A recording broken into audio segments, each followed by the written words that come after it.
اب آپ اس مبارک سلسلے کا 7واں حلقہ سماعت فرمائیں۔ برادران اسلام، سابقہ دروس میں ہم نے سیرت رسول پاک صلی اللہ علیہ وسلم پر کچھ باتیں عرض کی تھیں، اور حضور صلی اللہ علیہ وسلم کی سیرت کی ترتیب، یعنی آپ کی ولادت سے قبل کے واقعات، پھر آپ کی ولادت پاک، پھر آپ کا دور رضاعت، پھر دور شباب، تعمیر کعبہ، اور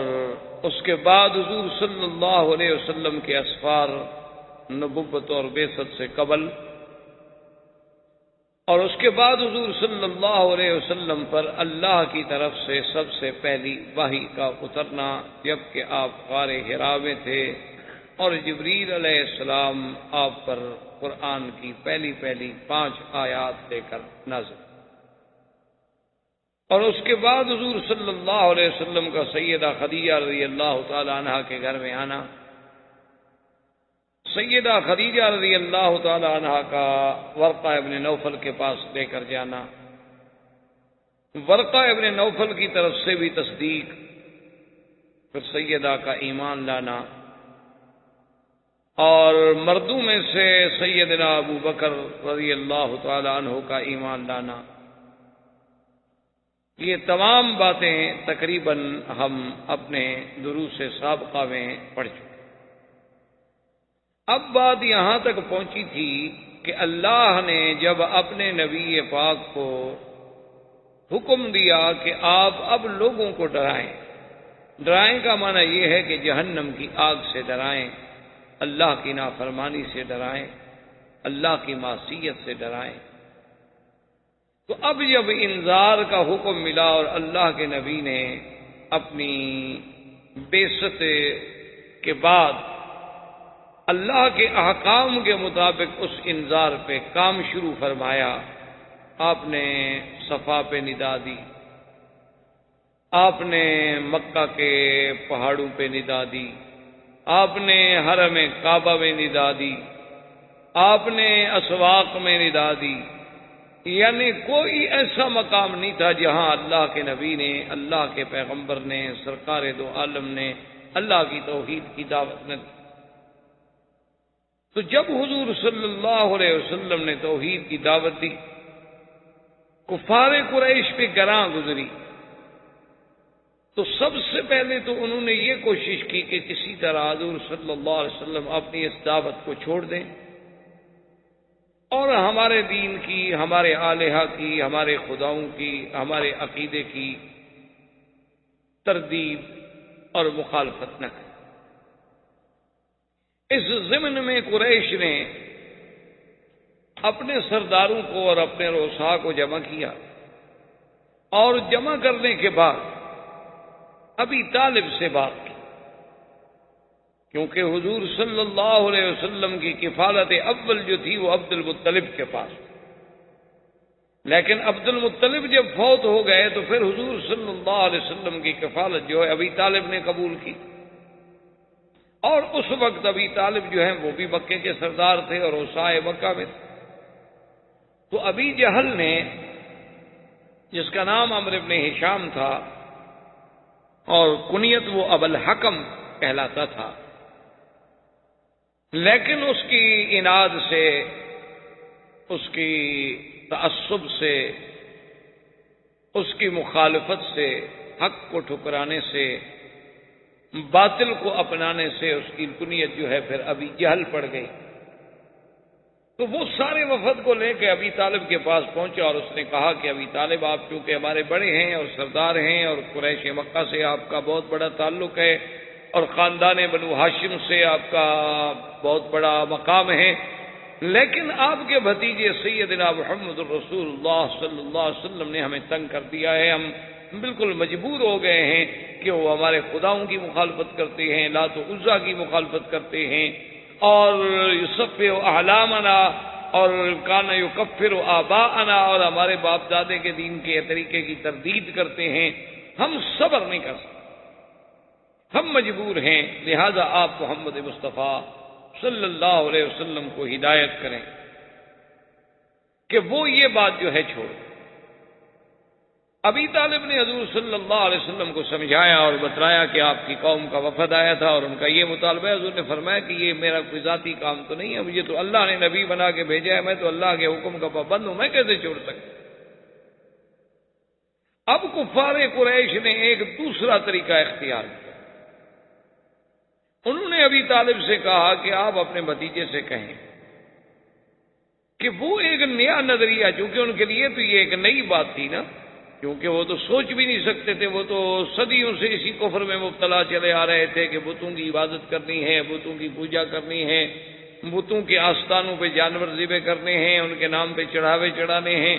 ان کے مجاوروں سے جا کے قصے کہانیاں پوچھنی ہیں۔ ان کا تو یہ ایک بات تھی، ایک دن سے نہیں تھی، آباء و اجداد سے چلی آ رہی تھی۔ اور جب اللہ کے نبی نے ان سب پر توحید کی ضرب ماری تو وہ تلملا اٹھے اور کہنے لگے اجعل الآلہۃ الہا واحدا، یہ کیسے؟ تو اب انہوں نے ایک نیا رنگ اختیار کیا۔ انہوں نے کہا کہ اگر اللہ کے نبی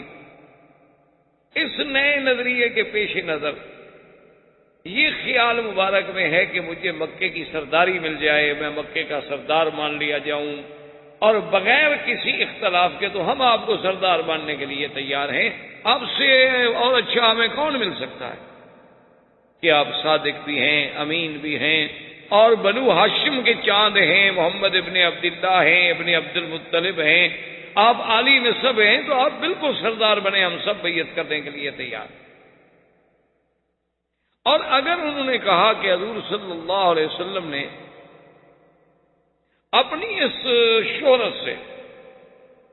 فائدہ اٹھانے کے بعد یہ سوچا ہے کہ کسی بڑے گھر میں میری شادی ہو جائے، کیونکہ جب آدمی کسی چیز میں شہرت حاصل کر لیتا ہے تو پھر بڑے بڑے گھر جو ہیں وہ بھی اس سے شادی کرنا چاہتے ہیں، تو آپ اشارہ کر دیں اور مکے کے جس خاندان،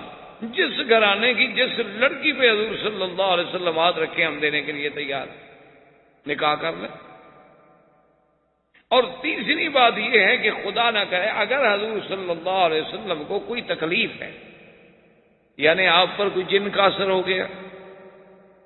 آپ پر کسی نے کوئی سحر کر دیا ہے کہ آپ اپنے عقل سے ماورا باتیں کہتے ہیں، جو باتیں بالکل حقیقت کے خلاف ہیں،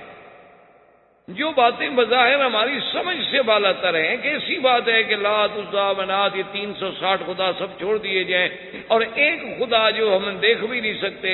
ہمیں نظر بھی نہیں آتا، وہ سارے کام ایک خدا سر انجام دیتا ہے، خیر بھی وہی کرے شر بھی وہی کرے، کیسے ہو سکتا ہے؟ یہ کوئی بات عقل میں آنے والی بات کہ دن بھی پیدا کرے پھر رات بھی پیدا کرے، ایک بندے کو پیدا بھی کرے پھر اس کو مار بھی دے؟ یہ باتیں ہمیں تو سمجھ نہیں آ سکتی۔ ہاں، مارنے والا اور ہے، پیدا کرنے والا اور ہے، بات سمجھ آ سکتی، لیکن ایک آدمی پیدا کرے، خدا ہے، اس نے خود پیدا کیا، بنایا، بنانے کے بعد اس کو مٹا دے۔ آسمان و زمین کو پیدا کیا، فرماتے ہیں پھر اس کو بھی ختم کر دے گا، یہ سب توڑ پھوڑ دے گا۔ یہ باتیں ہماری سمجھ سے ماورا ہیں، شاید کوئی جن کا اثر ہے تو ہم علاج کرانے کے لیے تیار۔ جب یہ باتیں حضور صلی اللہ علیہ وسلم کے لیے انہوں نے تجویز کی اور ابی طالب نے آپ کے سامنے یہ باتیں رکھی تو حضور نے فرمایا کہ چچا دیکھو، اگر مکے کی سرداری کی بات ہو تو سرداری تو اب بھی ہمارے گھرانے میں ہے، پہلے عبد المطلب کے پاس تھی، اب آپ کے پاس، اور اگر مکے کی کسی بڑے خاندان میں شادی کی بات ہے تو خدیجہ سے بڑی عورت کون ہے مکے؟ سیدہ خدیجہ رضی اللہ تعالیٰ عنہا، بے اعتبار نسب کے، بے اعتبار حسب کے، بے اعتبار مال کے، اس سے بڑا کون ہے مکے؟ اور وہ تو 25 سال پہلے سے میرے گھر میں ہے، اور اس نے تو مجھے خود تمنا کر کے شادی کی، اور اس کی ساری دولت میرے ہاتھ۔ اور اگر یہ کہتی ہیں کہ نعوذ باللہ مجھ پر جنات کا یا کوئی بیماری کا اثر ہے، تو جن والے لوگ جو ہیں ان کو دیکھا انہوں نے کبھی کہ وہ جنات اسی طرح پاک رہتے ہیں، صاف رہتے ہیں، عبادت کرتے ہیں، اللہ کی دعوت دیتے ہیں؟ وہ تو پلید لوگ ہوتے ہیں جن پر جنوں کا اثر ہوتا ہے۔ اور ایک بات انہوں نے کہا کہ ابی طالب سن لیں، اگر آپ بھی گھبرا گئے ہیں، اگر آپ بھی ڈر گئے ہیں میرا ساتھ دینے سے، تو آپ یہ بات یاد رکھ لیں ابی طالب، میں آپ کی کفالت کی وجہ سے یہ بات نہیں کہہ رہا، بلکہ یہ میرا فریضہ رسالت ہے جو میں نے ہر حال میں ادا کرنا ہے۔ آپ سرداران مکہ سے کہہ دیں کہ اگر وہ چاند لا کر میرے ہاتھ پہ رکھ دیں، سورج لا کر میرے ہاتھ پہ رکھ دیں اور مجھ سے مطالبہ کریں کہ میں توحید کی دعوت کو چھوڑ دوں، میں ان سب چیزوں کو ٹھوکر مار سکتا ہوں، لیکن اللہ کے حکم کی تعمیل میں کبھی کوتاہی۔ اور ابی طالب اگر آپ کو ڈر ہے کہ اتنے بڑے قریش سے آپ کیسے مقابلہ کریں گے، تو میں آپ کو یقین دلاتا ہوں کہ یا امی، مجھے آپ سے کوئی گیلا نہیں۔ آج کے بعد آپ اپنی کفالت ختم کرتے ہیں، آج کے بعد آپ اپنی حمایت کا ہاتھ کھینچ لیں، مجھے کسی کی حمایت کی ضرورت نہیں ہے۔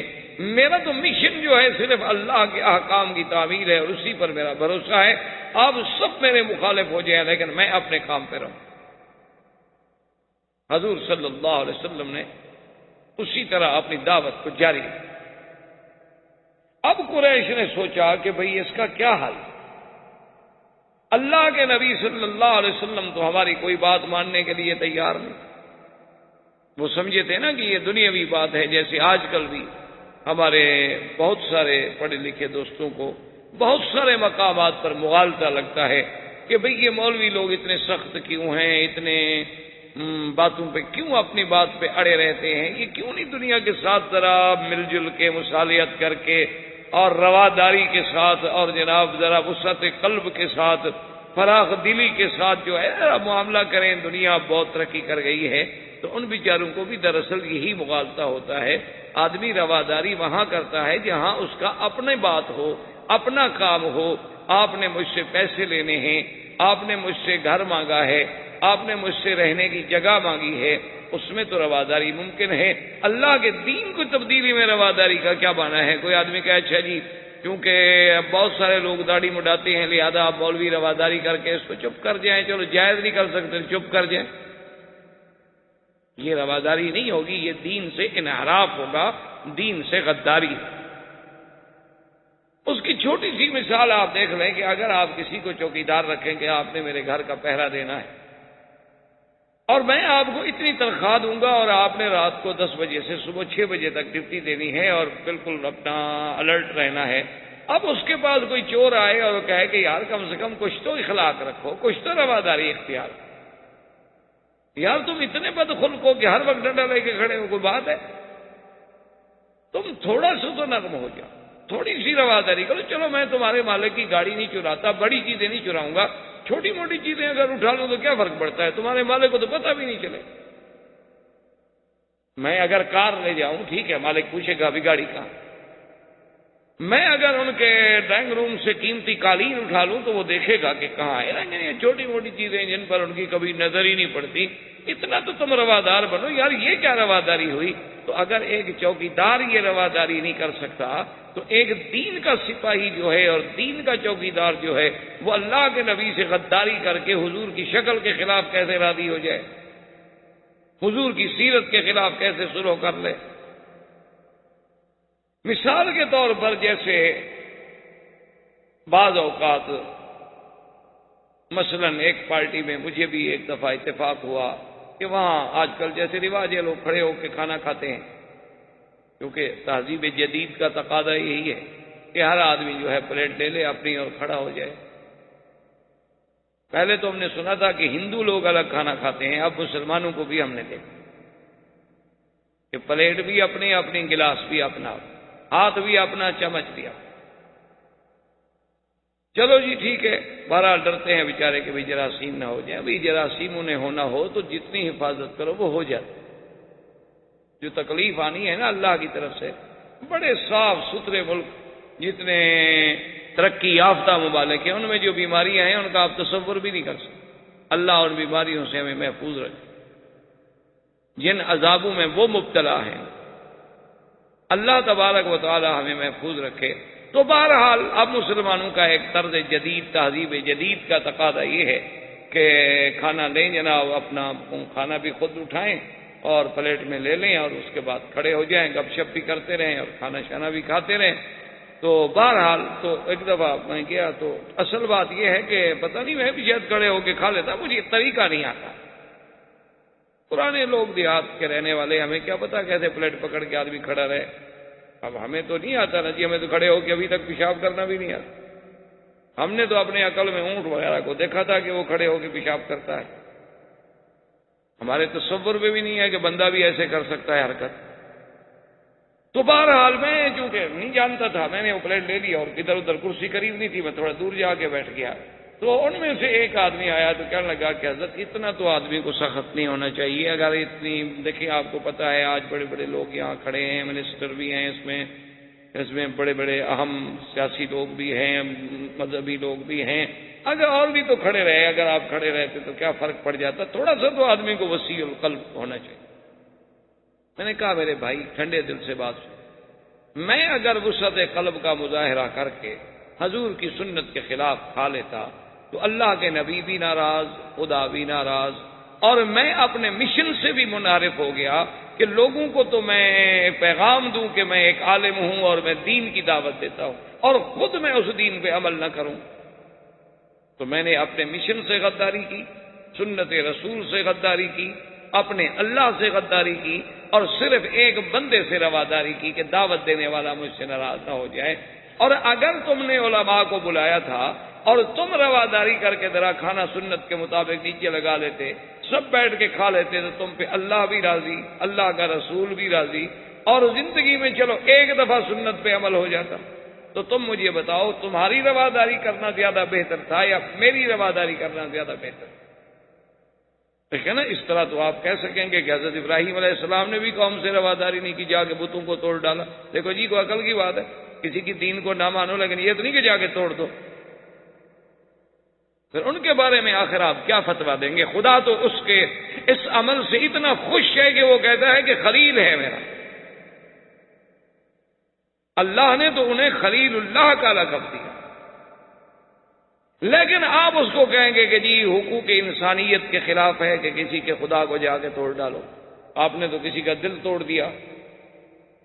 تو اس لیے اللہ کے نبی نے فرمایا کہ عقل کی بات چھوڑو، یہ کیا رواداری ہے کہ میں اللہ کے دین کو چھوڑ دوں؟ یہ کیسے ہو سکتا؟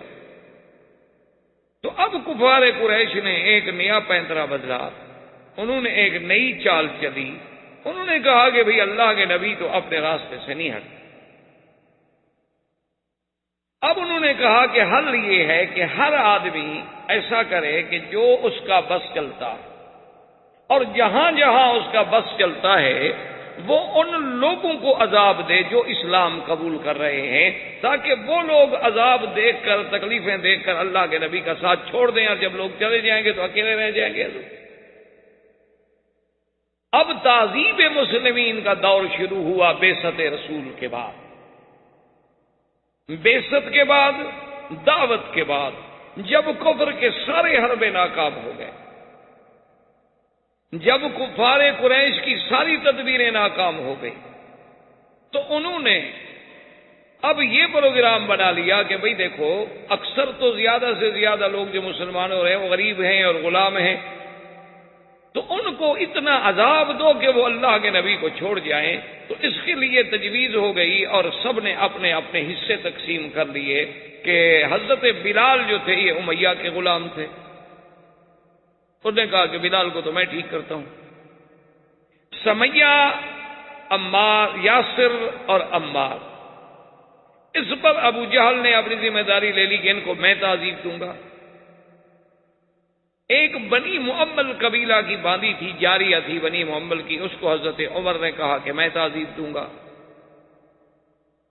اسی طرح کسی نے بی بی زریرہ کو تعذیب دینے کا ذمہ داری قبول کر لی، کسی نے ایک بی بی نہدیہ تھی ان کو تعذیب دینے کی ذمہ داری قبول کر لی۔ تو اب کفار قریش کا یہ دور شروع ہوا کہ جو جو لوگ اسلام لا چکے ہیں انہیں تکلیفیں دیں۔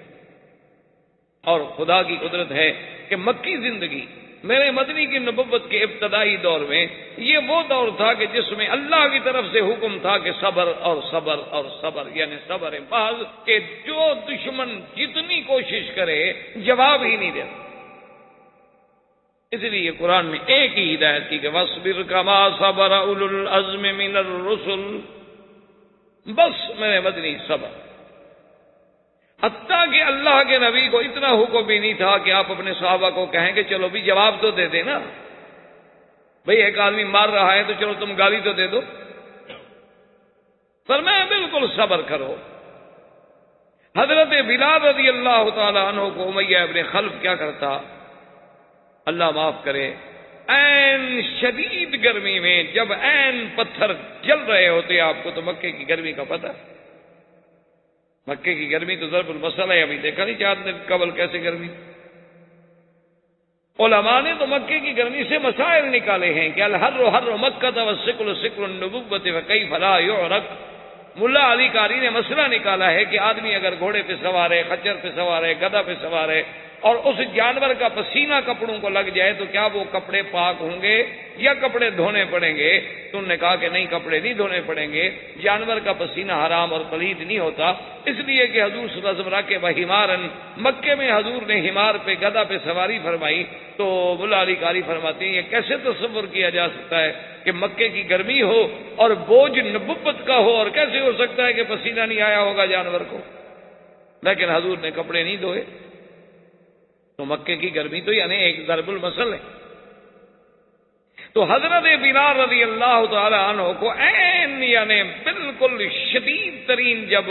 پتھر گرم ہو جاتے تو وہ ظالم آ کر اس پتھر پہ بغیر کرتے کے، بغیر قمیص کے، ننگی پیٹھ پر لٹا دیتا اور سینے پہ ایک بہت بڑے پتھر کی چٹان رکھ دیتا اور کہتا کہ بلال اقرار کرو لات و عزا کا اور چھوڑ دو دین محمد۔ اور حضرت بلال اسی اپنے جزم میں کہتے احد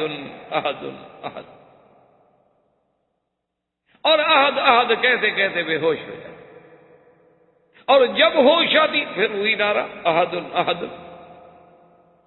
حتیٰ کہ ایک دفعہ مسلمانوں نے پوچھا حضرت بلال سے بعد میں، انہوں نے کہا کہ بھائی اور بھی تو باتیں ہو سکتی تھی نا، لا الہ الا اللہ، اللہ اکبر، لیکن احد احد جو تم کہتے تھے اس کی کیا وجہ تھی کہ تم ہر وقت احد احد احد کا نعرہ لگاتے تھے؟ تو حضرت بلال نے فرمایا اصل بات یہ ہے کہ کافر سب سے زیادہ اسی بات سے چڑھتے تھے، اور میں جان کے وہی نعرہ لگاتا تھا جو کافروں کو جلانے کا ہو، جو دلیل ایمان یہ ہے کہ کافر کو جلاؤ، کفر سے بیزاری کا اعلان کرو، کفر سے برات کا اعلان کرو۔ صرف یہ نہیں کہ تم اللہ کی توحید کا اقرار کر لو، اقرار کے ساتھ براءۃ من الکفر، براءۃ من المشرکین جو ہے وہ ضروری ہے۔ اللہ نے پورے قرآن میں سورۃ براء نازل کی، اور جب تک ہم کفر سے برات نہیں کریں گے اس وقت تک ہمارا ایمان نہیں ہو۔ ایک ہے دنیاوی تعلقات، تجارت، لین دین، یہ الگ بات، لیکن قلبی طور پر آدمی بالکل مشرکین سے برات کا اظہار کرے۔ تو حضرت بلال رضی اللہ تعالی عنہ کو اتنا مارا جاتا، اتنا ستایا جاتا، ان کے بعض اوقات تو امیہ ظالم یہ کرتا کہ کھجور کے بڑے بڑے کانٹے لے کے بدن میں چبھوتا، اور اسی حال میں بلال احد احد احد کرتے کرتے بے ہوش۔ ایک دن امیہ نے بلال کی اماں کو مجبور کیا، اس نے کہا کہ دیکھو تم اپنے بیٹے کو سمجھاؤ، میں اسی طرح اسے تڑپا تڑپا کے مار ڈالوں گا، ورنہ اس کو کہو کہ یہ چھوڑ دے دین محمد صلی اللہ علیہ وسلم۔ تو بلال کی اماں آئی، دیکھا کہ بیچارہ تپتی ہوئی ریت پہ اور تپتے ہوئے پتھروں پہ پڑا ہے، بے ہوش ہے۔ ماں ہے، پانی کے قطرے ڈالے، سرانے بیٹھی، بلال ہوش میں آ گئے۔ ماں بھی اسلام لا چکی تھی لیکن اس کا پتہ نہیں تھا امیہ۔ اس نے کہا کہ بلال دیکھو تمہیں پتہ ہے کہ میں بھی مسلمان، لیکن ہم ایک ایسی حالت میں ہیں ہم کفر کا مقابلہ نہیں کر سکتے، ہم مجبور ہیں، تو تم کیوں نہیں مان لیتے بات؟ تم ایسا کرو کہ بظاہر چلو اوپر کے دل سے کہہ دو کہ تمہاری بات مان لی، میں نے چھوڑ دیا دین محمد، اور یہاں سے نکل جائیں گے، ایسا ایسا کہیں چلے جائیں گے، بعد میں جب اللہ موقع دے گا اپنے اظہار اسلام کر دینا۔ یہ اس طرح تڑپتے تڑپتے مر جانا جو ہے کوئی بڑی بات تو نہیں ہوگی۔ تو بلال ہنس دیے اور کہنے لگے کہ اماں آج تو مجھے یقین ہو گیا ہے کہ مکے کے کافر جو ہیں وہ بلال سے ہار گئے، شکست کھا گئے، آج تو مجھے تسلی ہو گئی، اطمینان ہو گیا کہ میں جیت گیا۔ تو ماں نے کہا کہ بلال تم کیسے جیت گئے؟ اس نے کہا ماں اگر کافروں کے پاس طاقت ہوتی تو میری ماں کو لے آتے سفارشی بنا کر، ان کی طاقت جواب دے چکی ہے، ان کی قوتیں جواب دے چکی ہیں، اور جا کے آپ کہہ دیں امیہ سے کہ وہ جتنی ستم کر سکتا ہے مجھ پہ ستم ڈھالے، لیکن میں کبھی احد کا نعرہ نہیں چھوڑ سکتا۔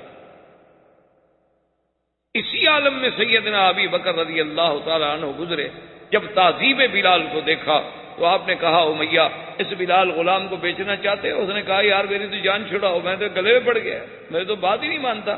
تم لینا چاہتے ہو؟ اس نے کہا لینا چاہتا ہوں۔ انہوں نے کہا ٹھیک ہے قیمت کرو۔ قیمت دے کے آپ نے غلام حضرت بلال کو خرید لیا اور اس کے بعد آزاد کر دیا۔ اسی لیے کتابوں میں آتا ہے کہ حضرت بلال بھی سید تھے، آتا کا سیدنا یعنی بلال بھی سید اور سید بنا سردار، اور حضرت ابو بکر بھی سردار، کہ اس کو اس غلامی سے خرید کر چھڑانے والا ابو بکر۔ اور جب آل یاسر پر ظلم ہوتا کہ بی بی سمیہ اور پھر یاسر ان کے بیٹے عمار، اتنے ظلم ہوتے کہ تاریخ اپنے اندر ایسے مظالم کی، یعنی آپ نے تو ہلاکوں کے مظالم پڑے ہوں گے، آپ نے تو تاتاریوں کے مظالم پڑے ہوں گے، آپ نے بڑے بڑے ظالموں کے چنگیز کے مظالم پڑے ہوں گے، حجاج کے مظالم پڑے ہوں گے، لیکن کفار قریش نے جو تعذیب دی ہے اس کا آپ تصور بھی نہیں کر سکتے کہ اتنا مارا گیا بی بی زریرہ کو کہ اندھی ہو گئی۔ اور جب وہ اندھی ہو گئی تو کہتے کیا تھے؟ کہتے تھے کہ ہاں ہمارے لات عزا کی مخالفت کی ہے نا تو ہمارے خداؤں نے تجھے اندھا کر دیا۔ اور بی بی زریرہ رات کو اکیلے بیٹھ کے روتی اور کہتی کہ مولا مجھے اندھا ہونا منظور ہے، مجھے تکلیفیں منظور ہیں، میں اب تیری توحید اور تیرے نبی کا دامن نہیں چھوڑ سکتی، لیکن یہ جو تانا دیتے ہیں نا کہ ہمارے خداؤں نے تمہیں اندھا کر دیا ہے، یہ تانا میرے لیے ناقابل برداشت ہے۔ صبح جب اٹھی تو آنکھیں روشن تھیں، آنکھیں پھر بحال ہو گئی، نور واپس آ گئی۔ اب کافر حیران کہ یہ کیسے پھر آنکھوں والی ہو گئی۔ ابو جہل نے جب سمیہ پر، ایک طرف سمیہ ہے، ساتھ یاسر ہیں، ہمیں تو دین مفت ملا ہے نا میرے بھائی، اس لیے ہمیں دین کی قدر نہیں کہ ہم مسلمانوں کے گھر میں پیدا ہوئے، باپ بھی مسلمان تھا الحمدللہ، دادا بھی مسلمان تھا، ہم نے کچھ دھیلا بھی نہیں لگایا، نہ جان لگائی نہ مال لگائی، لہذا اسلام کی ہمیں کیا قدر ہو۔ ہم نماز بھی پڑھتے ہیں تو خدا رسول پہ احسان کرتے ہیں کہ جی آج میں حرم میں نماز پڑھ کے آیا ہوں، اچھا جی بڑی مہربانی، اچھا ہے آپ نہ جاتے تو حرم اداس ہو جاتا۔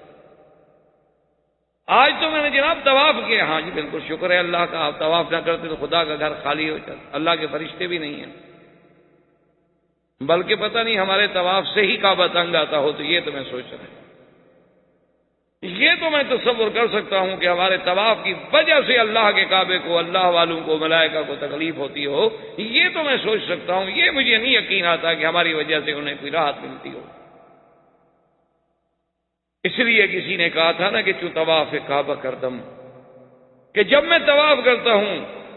تو کعبہ ندا برآمد، کعبے سے ندا آتی ہے کہ بیرون درچے کر دی کہ درون خانہ آئی، میرے باہر تم کیا کر رہے تھے کہ اب اندر بھی آ گئے ہو، کہ بیرون درچے کر دی، تم باہر کیا کیا کام کر رہے تھے، انہی پاؤں کو لے کے میرے پاس بھی آ گئے۔ اور کہتا ہے کہ جب میں نے جا کے زمین کعبہ پہ سجدہ کیا، زمین ادا برآمد، زمین چیخنے لگ گئی۔ انہوں نے کہا کیوں مجھے ناپاک کرتے ہو ریا کے سجدے کر کے، سارا دن غیروں کی عبادت کرتے ہو اور ابھی آ کر مجھ پر اللہ کا سجدے کر رہے ہو، ادھر لوگوں کو بھی خوش کرتے ہو، ادھر خدا کا سجدہ کر کے اللہ کو بھی ارادہ کرنا چاہتے ہو۔ میں نے کہا کیوں خراب کر دی جو سجدہ ہے ریائی، تو مجھے کیوں خراب کر رہے ہو ریا کے سجدے کر کے، اس سے تو بہتر ہے کہ سجدہ۔ اس لیے مجھے تو بہرحال یہ ڈر لگتا ہے کہ کہیں ہماری یہ بے ادبی کہ ہم اتنے گناہوں کے ساتھ، اتنی زیادتیوں کے ساتھ ساری زندگی، اللہ معاف کرے، ہماری زبانیں گندی، ہمارے پاؤں گندے، ہمارے اعمال گندے، اور پھر ہم کعبے میں چلے جاتے ہیں بس اس امید سے کہ وہ غفور الرحیم، کہ وہ ارحم الراحمین ہے، اب اس کے بندے ہیں، مخلوق ہیں، بس جیسی ہیں، ورنہ تو حقیقت میں انسان کو ڈر لگتا ہے کہ میں کیا ہوں اور کہاں ہوں۔ یہ مقام تو وہ تھا نا جہاں بلال ہے، اب دیکھیں کہ ظلم ہو رہا ہے اور اللہ کے نبی گزر رہے ہیں اور فرماتے ہیں صبرن یا آل یاسر صبرن، ایک سبق دے رہا ہے اللہ کا نبی۔ آج کفر اسی اسلام کو دہشت گرد ثابت کرنا چاہتا، کاش ان کے سامنے میرے مدنی کی سیرت ہوتی، کاش ان کے سامنے میرے مدنی کی مکی زندگی ہوتی، کاش یہ جہاد اور فساد کا فرق سمجھ سکتے۔ یہ دہشت گردی ہے کہ بلال کو تڑپایا جائے، خباب کو تڑپایا جائے، سمیہ کو تڑپایا جائے، زریرہ کو تڑپایا جائے، نہدیہ کو تڑپایا جائے، عمار اور یاسر کو تڑپایا جائے، خباب الارض کو تڑپایا جائے، حضور کے صحابہ کو انگاروں پہ لٹا دیا جائے۔ لیکن اللہ کا نبی کیا کہتے ہیں؟ صبر. کہ آل یاسر صبر، صبر. وہ نبی جو صبر کا درس دینے والا ہے وہ اپنی امت کو کبھی دہشت گردی سکھلا سکتا ہے؟ اصل بات کیا ہے؟ وہ سب سے بڑے دہشت گرد ہیں جو مسلمانوں کو دہشت گرد کہتے ہیں. انہوں نے مسلمانوں کو، جب آپ کسی کو بند گلی میں کھڑا کر دیں گے تو کوئی کیا کرے گا؟ آپ مجھے بتائیں. آپ کسی آدمی کو جب بند گلی میں کھڑا کر دیں، اب اس کے بعد راستہ کوئی نہیں، یا ٹکر مار کے دیوار سے مر جائے. تم تو حالات ایسے پیدا کرتے ہو کہ مسلمان بند گلی میں جا کے مجبور ہوں، اور جب مجبور ہو کر وہ کوئی بات کریں، ہم کہیں دیکھیں نہیں مسلمان ایسے ہیں، مسلمان ایسے ہیں، مسلمان ایسے ہیں. یہ عجیب بات ہے نا. اگر ہمارے آپ کے ملک میں، آپ نے کتابوں میں، تاریخوں میں، اخباروں میں پڑھا ہے کہ اگر ہندو 500 مسلمان عورتوں کو ننگا کر کے ان کی ویڈیو بنائے تو وہ تو کوئی بات نہیں، اگر اس پر کوئی تڑپ کے وہاں کوئی حادثہ کر بیٹھے، دہشت گرد ہے مسلمان. بھائی خدا عقل دے. اگر تم اتنے ظلم و ستم نہ کرتے تو آخر صدیاں بیت گئی ہیں ہندوستان میں مسلمانوں کو رہتے ہوئے، اور ملکوں میں مسلمانوں کو رہتے ہوئے صدیاں بیت گئی ہیں. انہوں نے تو کبھی کسی کو تھپڑ نہیں مارا، بلکہ ہم سے تو مسلمان بیچارے، آپ یقین فرمائیں، اللہ کے حرم میں آگے مسئلے پوچھتے ہیں کہ ہمارا ہمسایہ ہندو ہے، اس نے ہم سے زمزم مانگا ہے، اس نے ہم سے مدینے کی کھجور مانگی ہے، ہم لے جائیں. کہتے ہیں لے جاؤ، دے دو، کوئی بات نہیں، کیوں نہ دو. یعنی مسلمان تو اتنا ہے کہ اس نے اپنے ہندو ہمسائے کو مکے میں بھی یاد رکھا، مدینے میں بھی یاد رکھا، اس کے لیے مکہ مدینے کی مقدس پاک چیز لے کے جانے کے لیے تیار ہے. بیچارہ مسئلہ بھی پوچھ رہا ہے کہ کہیں پتہ نہیں شریعت میں منع نہ ہو کہ میں ایسی پاک چیزیں جا کے کسی کافر کے ہاتھ پہ رکھ دوں. لیکن اس کے باوجود جب آپ اس کو اس مقام پہ لے جائیں کہ اس کی بیٹیاں، اس کی اولاد، جو کچھ ہو رہا ہے، پھر جب ظلم و ستم سے وہ تڑپے تو کہتے تڑپتا کیوں ہے؟ یہ دہشت گرد ہے. تو یہ دیکھیں اسلام کا کردار. حضور فرماتے ہیں صبر. پتہ ہے سمیہ پہ کیا کیا ظلم ہوا؟ عورت، مرد بھی نہیں. ابھی جہل بدبخت نے آخر ایک نیا ڈھنگ سوچا. آج تک یہ بات ایمان سے کہیں، تاریخ میں اٹھا کر دیکھ لیں، یعنی تاریخ انسانیت میں جتنے ظالم گزرے ہیں، کسی ظالم نے یہ نہیں سوچا ہوگا جو ابو جہل نے سوچا. اس لیے حضور پاک نے فرمایا کہ فرعونی اشد من فرعون موسیٰ. حضور نے فرمایا کہ میرا فرعون هذه الامہ ابی جہل، فرمایا میرا فرعون جو ہے موسیٰ علیہ السلام کے فرعون سے بھی زیادہ سخت ہے. صحابہ نے پوچھا حضور کیسے؟ فرمایا موسیٰ علیہ السلام کا فرعون جو مقابلے پہ تھا، جس نے دعویٰ خدائی کیا تھا، جو انا ربکم الاعلیٰ کہتا تھا، لیکن جب اس کو پانی کا غوطہ لگا تو کہنے لگا اذا ادركه الغرق قال آمنت انه لا اله الا الذي آمنت به بنو اسرائیل وانا من المسلمین. فوراً ایمان لے آیا کہ جی میں تو مانتا ہوں. ایک پانی کا غوطہ لگا، لیکن ابو جہل اتنا شدید ہے، اتنا ظالم ہے کہ گردن کٹی ہوئی ہے، آخری رگے ہیں، پھر بھی کفر سے باز نہیں آیا اور اسلام کے مخالفت کرنے سے باز نہیں آیا. اب دیکھیں کہ اس نے ظلم و ستم کی جو طریقہ ایجاد کیا ہے. آج پوری تاریخ آپ اٹھا کے دیکھ لیں، آج کی تاریخ میں آپ بھی سمجھ نہیں سکیں گے کہ ابھی جہل سے پہلے بھی کسی ظالم نے ایسے سوچا ہوگا. بعد میں تو لوگوں نے بہت سوچا. کیا کچھ نہیں ہوا کشمیر میں؟ کیا کچھ نہیں ہوا کوسوفو میں؟ کیا کچھ نہیں ہوا سربیا میں؟ کیا کچھ نہیں ہوا شیشان میں مسلمان بیٹیوں کے ساتھ، خواتین کے ساتھ؟ ابو جہل نے 2 اونٹ منگوائے اور اونٹوں کو رسے باندھے گئے، اور رسے بی سمیہ کے پاؤں میں باندھے گئے. ایک اس پاؤں میں رسا باندھا گیا، ایک اس پاؤں میں رسا. کہ کبھی آپ کا عقل سوچ سکتا ہے تعذیب کا یہ طریقہ؟ اور مخالف سمت میں اونٹوں کو کھڑا کیا گیا،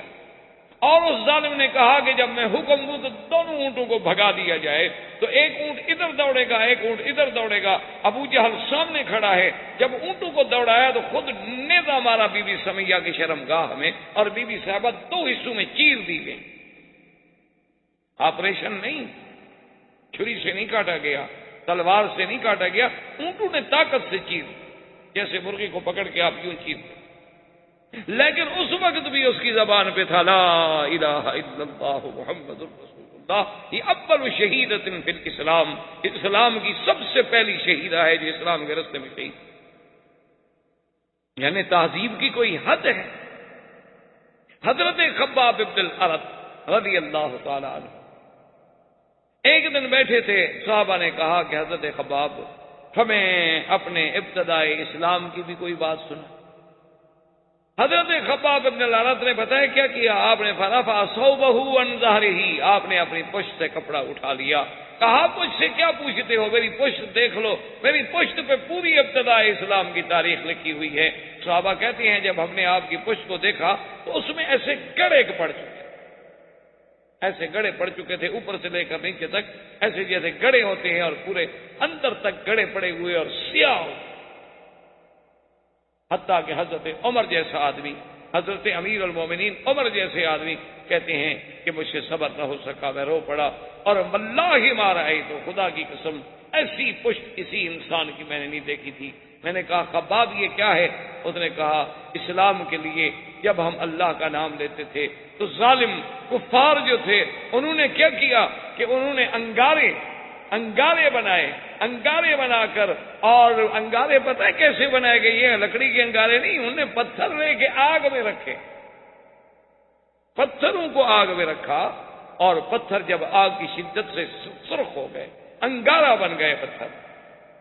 جب انگارہ بن گئے تو میرے کپڑے اتار کے میری ٹانگوں سے پکڑ کر مجھے ان پتھروں پہ کھینچا، اور جب مجھے کھینچا جاتا تھا تو جہاں جہاں پتھر جلتا تھا جلا کے اندر گڑے پڑ جاتے تھے، اور اندر سے جو میری پیپ بہتی تھی اسی سے وہ انگارے بجھتے تھے، کوئی چھڑانے والا بھی نہیں ہوتا. اور ایک دن آبنا کے لال سرکار دو عالم رحمت دو جہاں سید محمد عربی فداہ ابی و امی صلی اللہ علیہ وسلم، آپ کعبہ شریف کے پاس بیٹھے ہیں کہ یہی خباب کو موقع ملا حضور کے قریب، ورنہ تو کعبے میں کون آ سکتا. قریب آنے کے بعد کہنے لگے الا تدعو لنا یا رسول اللہ، الا تستنصر لنا یا رسول اللہ، اللہ کے نبی آپ کچھ نہ کریں، اللہ سے تو دعا مانگیں، ہمارے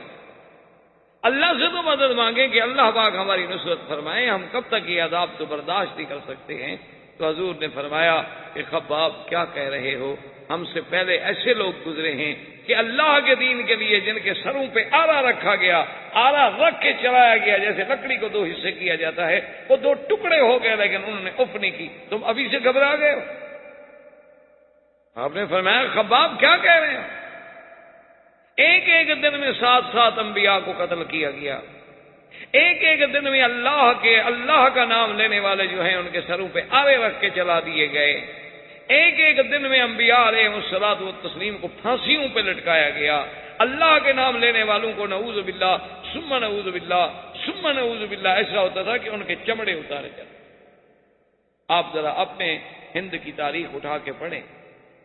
کہ جنگ آزادی سے پہلے جب انگریزوں نے ظلم و تشدد کا بازار گرم کیا تھا تو ایک ایک دن میں 500 دین والوں کو پھانسی دی گئی، اور علماء، عام مسلمان بھی نہیں، علماء کے یہ چمڑا جو ہے جیسے جانور کا چمڑا اتارتے ہیں نا، یوں چمڑا اتارا جاتا تھا اور پھر ان پہ نمک چھڑکا جاتا. حضور نے فرمایا خباب صبر کریں، ایک وقت آئے، ایک وقت آئے گا جب میرا دین پوری دنیا پہ غالب ہو، اور فرمایا ایک وقت آئے گا کہ اگر ایک عورت مکے سے لے کر صنعاء تک، یعنی یمن کے شہر صنعاء تک سفر کرے گی، اس کو کسی چیز کا خوف نہیں ہوگا ما سوا اللہ کے. یعنی آپ اندازہ کریں سیرت پاک کا اور نبی صلی اللہ علیہ وسلم کی اس پیشین گوئی کا کہ اس عالم میں، یہ تہذیب کا یہ عالم ہے. جب سارے صحابہ پر عذاب کے، ظلم کے تمام حربے آزمائے گئے تو کچھ صحابہ نے آ کر حضور سے عرض کیا کہ یا رسول اللہ ہمارے پاس اتنی قوت بھی نہیں، اور اگر تھوڑی بہت کوئی انسان کے پاس قوت ہے تو آپ کہتے ہیں صبر کریں، تو اس کا کوئی حل بتائیں۔ حضور نے فرمایا میں آپ کو اجازت دیتا ہوں کہ حبشے کی طرف چلے جائیں، میں نے سنا ہے حبشہ میں ایک ایسا بادشاہ ہے کہ جس کی شہنشاہی میں، جس کے ملک میں کسی پر ظلم نہیں ہوتا، وہ کسی کو ظلم نہیں کرتا، تو تم لوگ جو ہے حبشے کی طرف چلے جاؤ۔ تو سب سے پہلے حبشے کی طرف ہجرت کرنے والوں میں کون تھے؟ حضرت عثمان ابن عفان، اور ان کی بیوی اس وقت کون تھی؟ بی بی رقیہ بنت الرسول صلی اللہ علیہ وسلم، حضور کی بیٹی حضرت عثمان۔ تو حضور نے فرمایا کہ اس دنیا میں، یعنی حضرت لوط علیہ السلام کے بعد، کہ ایک تو لوط علیہ السلام تھے نا جنہوں نے ہجرت کی، اور سیدنا ابراہیم علیہ السلام نے ہجرت کی، انی مہاجر الی ربی،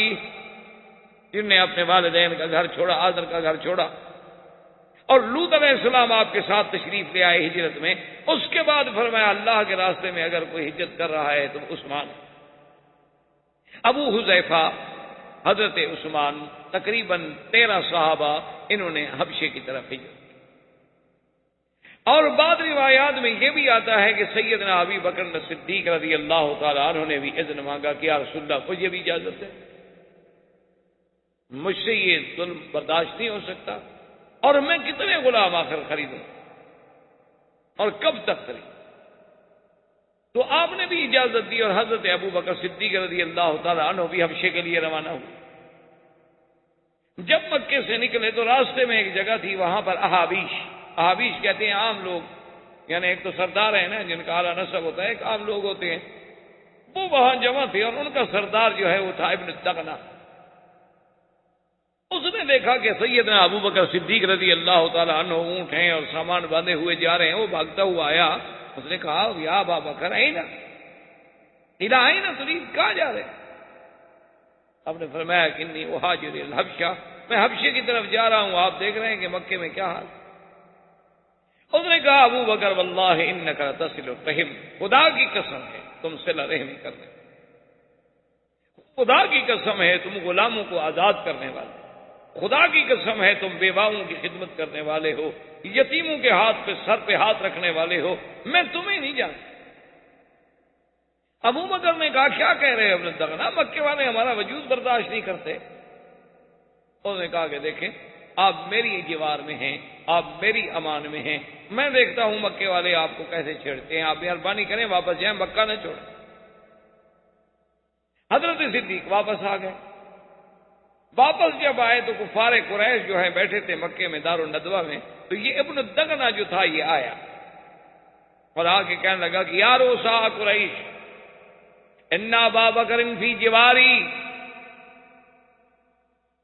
کیا ہے کفار قریش کے سرداروں، ابو بکر اب میری جوار میں ہے، میری امان میں ہے، میری پناہ میں ہے، خبردار اگر کسی نے ابو بکر کو ہاتھ لگایا تو میں اپنے پورے قبیلے کو لے کر تمہاری بوٹی بوٹی کر ڈالوں۔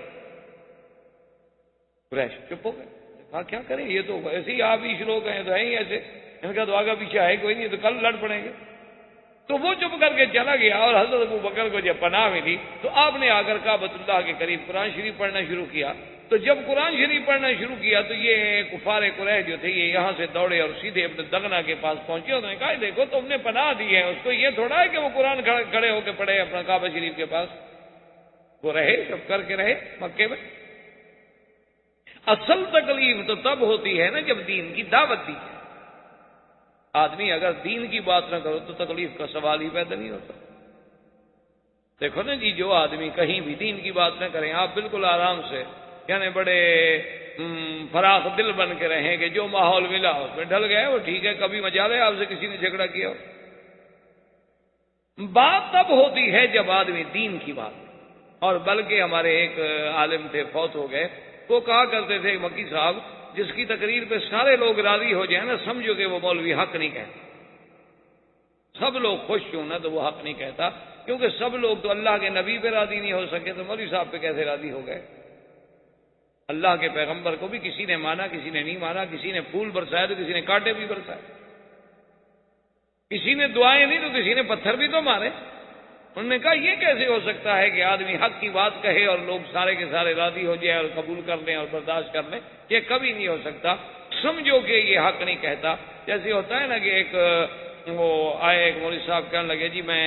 فلاں مسجد میں جمعہ پڑھاتا ہوں، 15 سال ہو گئے ماشاءاللہ، اور آج تک ہماری مسجد میں کوئی جھگڑا نہیں ہوا. انہوں نے کہا میں بھی خدا کی قسم کھا کے گواہی دیتا ہوں کہ 15 سال میں تم نے بھی کبھی حق کا کوئی مسئلہ بیان ہی نہیں.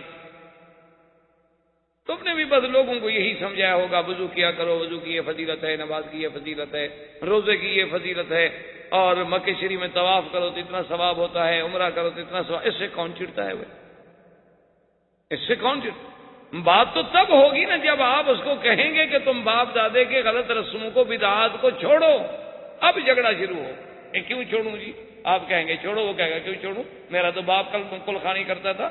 میرا باپ عرس شریف پہ جاتا تھا، ہمارے گھروں میں باقاعدہ 11ویں شریف کے دودھ تقسیم ہوتے تھے، یہ کب کا وہاں بھی آ گیا مکے سے؟ اب بات شروع ہوگی.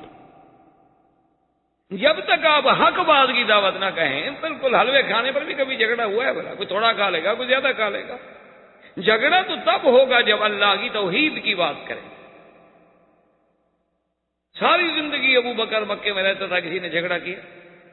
40 سال میرے مدنی نے مکے میں زندگی گزاری، کسی نے جھگڑا کیا؟ جھگڑا تو اسی وقت ہوا نا جب کہا لا الہ الا اللہ. اب جب سیدنا صدیق نے قرآن پڑھا تو کفار قریش کیسے برداشت کریں؟ بھاگتے ہوئے ابن دغنہ کے پاس گیا، انہوں نے کہا دیکھو تم نے پناہ دی ہے ابو بکر کو رہنے کے لیے، وہ مکے میں رہے، جو مرضی آئے کھائے پیے تجارت کرے کاروبار کرے، لیکن وہ تو کھڑے ہو کے ہمارے خداؤں کو گالی دے رہا. اب جناب ابن دغنہ آیا، اس نے کہا ابو بکر دیکھو میں نے تمہاری پناہ تو دی ہے تمہیں، لیکن اس کا مطلب یہ تو نہیں کہ ان کے خداؤں کو گالی دو. اس نے کہا ابن دغنہ کیا بات کہہ رہے ہو؟ قرآن پڑھنا جو ہے ان کے خداؤں کو گالی دینا؟ ہمارا تو خدا ہمیں ہدایت کرتا ہے کہ کسی کے خدا کو گالی نہ دو، ہم کیسے گالی دے سکتے ہیں؟ انہوں نے کہا یہ کیا کہتے ہیں؟ انہوں نے کہا تم بھی سن لو، میں قرآن پڑھتا ہوں. انہوں نے کہا نہیں اچھا قرآن پڑھتے ہو تو پھر میری بات جو ہے یہ نہیں مانیں گے. اب حضرت صدیق نے فرمایا کہ انی اخرج من جوارکا یا ابن دغنہ، اے ابن دغنہ میں خود تمہاری امان سے نکلتا ہوں، چھوڑو میں کسی کی امان میں نہیں، بس میں اللہ کی حفاظت میں ہوں، جب تک اللہ چاہیں گے رہیں گے، جب تک اللہ نہیں چاہیں گے بات ختم. حضرت عبداللہ ابن مسعود رضی اللہ تعالی عنہ نے جا کر جب قرآن پڑھا مکے میں کعبۃ اللہ میں، پتہ ہے کفار قریش نے اتنا مارا اتنا مارا اتنا مارا. ایک تو خفیف آدمی تھے، کمزور آدمی کہ بالکل سر سے لے کر پاؤں تک کوئی جگہ خالی نہیں تھی جہاں ضرب نہیں آئی. حضور صلی اللہ علیہ وسلم عیادت بھی کر رہے ہیں، ہاتھ بھی پھیر رہے ہیں، اور فرماتے ہیں کہ عبداللہ ابن مسعود صبر سے کام لو، کوئی یہ ضروری نہیں ہے، ابھی ہمارے پاس اتنی قوت و طاقت نہیں ہے کہ ہم کھل کر اللہ کے دین کی بات کر سکیں. حضرت عبداللہ ابن مسعود اپنی اسی بیماری، اسی کمزوری، اسی مار کھانے کے باوجود کہتے ہیں آذنی یا رسول اللہ، اگر اجازت دو تو کل پھر جا کے پڑھوں. یعنی جذبہ دیکھیں آپ، اتنی مار پڑ رہی ہے اسلام. اور اسی اسنا میں ایک دن حضرت عمر، کفر کا زمانہ ہے ابھی تو کافر ہیں، اور بڑے جبار تھے، بڑا اللہ نے قوت طاقت جسمانی بدن آواز، بڑے اپنے وقت کے جبروت لوگوں میں سے، جبار لوگوں میں سے گزرے ہیں. آپ جا رہے تھے کہ دیکھا کہ اندھیرے میں ایک عورت کھڑی ہے، سواری کھڑی ہے، عورت کھڑی ہے کسی کے انتظار میں. قریب گئے پوچھا من انتی، کون تو؟ قالت ام عبداللہ الہینا. اس وقت آدھی رات کو اس نے کہا عمر کیا بات ہے، جب تم مکے میں ظلم و ستم کے اتنے پہاڑ توڑ رہے ہو تو اب ہم لوگوں کو نکلنے تو دو نا کم از کم. تمہارا ضمیر تمہیں اتنا بھی اجازت نہیں دیتا کہ چلو ہم خدا کا نام لیتے ہیں، تم اپنے معبودان باطنہ کا نام لیتے ہو، ہم پر ظلم و ستم کے پہاڑ تم لوگوں نے توڑ ڈالے ہیں، تو اب بھی ہماری نگرانی کر رہے ہو کہ ہم نکل کیوں رہے ہیں؟ چلو ہم چھوڑ کے مکہ جا رہے ہیں، اب تو اطمینان کے ساتھ رہو گھر میں، ہمیں جانے تو دو. اس مقام پر جب بات پہنچی عمر رضی اللہ تعالی عنہ اس وقت مسلمان نہیں تھے لیکن چپ کر کے واپس آ گئے. دل کو بات لگی، کہنے لگے کہ بھئی یہ مسئلہ بہت مشکل ہو گیا ہے. انا انہی ہذہ القصہ، میں چاہتا ہوں کہ اب اس قصے کو ختم کر دوں. انا اقتل محمدن، میں محمد مصطفیٰ صلی اللہ علیہ وسلم کو قتل ہی کر دیتا ہوں، بات ہی ختم. یہ کیا مسئلہ ہے کہ روز روز لڑائی ہے، کوئی باہر جا رہا ہے، کوئی ہجرت کر رہا ہے، یہ کیا ہو سکتا ہے؟ یہ تو پھر بات ختم نہیں ہوگی. تو اس لیے ہم یہ کیوں نہ کر لیں کہ قصہ ہی ختم کر لیں، زیادہ سے زیادہ یہی ہو جائے گا نا کہ مجھے قتل کر دیا جائے گا بدلے میں، لیکن یہ بات تو ختم ہو جائے گی ہمیشہ کے لیے۔ تو حضرت عمر رضی اللہ تعالیٰ عنہ اس ارادے کو، اس جذبے کو پال کے چلے۔ آپ جا رہے ہیں کہ نعیم ابن عبداللہ راستے، انہوں نے کہا کہ عمر کیا بات ہے، بڑے غصے میں انہوں نے کہا نہیں میں عبداللہ کیا پوچھتے ہیں، روز روز کا مسئلہ ہے، میں نے تو آج فیصلہ کر لیا ہے کہ یا اس سرزمین مکہ میں میں رہوں گا یا پھر محمد عربی رہے۔ اس نے کہا اچھا تم اگر محمد عربی صلی اللہ علیہ وسلم کو نعوذ باللہ قتل کر دو تو کیا خیال ہے تمہارا کہ بنو ہاشم اور بنو عبد المطلب یہ سب خاموش ہو جائیں گے، تم سے کوئی بدلہ نہیں لیں گے؟ اس نے کہا کہ زیادہ سے زیادہ بدلہ کیا لیں گے، مجھے قتل کر دیں گے بس، لیکن یہ مسئلہ تو ختم ہو جائے گا نا کہ رات دن جو ایک مسئلہ بن گیا ہے کہ باپ بیٹے سے جدا ہو رہا ہے، بیٹا باپ سے جدا ہو رہا ہے، بیوی خاوند سے جدا ہو رہی ہے، خاوند بیوی سے جدا ہو رہا ہے، لوگ مار کھا رہے ہیں، لوگ تڑپائے جا رہے ہیں لیکن پھر بھی نہیں چھوڑتے، اور لوگ اب مکہ چھوڑ کے جا رہے ہیں۔ اس لیے بہتر نہیں کہ اس قصے کو ختم کر دیا جائے۔ تو نعیم ابن عبداللہ تو مسلمان ہو چکے تھے لیکن عمر کو پتہ نہیں تھا۔ وہ فرماتے ہیں کہ جب مجھے یقین ہو گیا کہ عمر کی نیت بڑی خراب ہے اور یہ اپنے عزم پہ اب اتنا پکا ہو چکا ہے کہ اب اس کو کوئی چیز، کوئی مشورہ، کوئی بات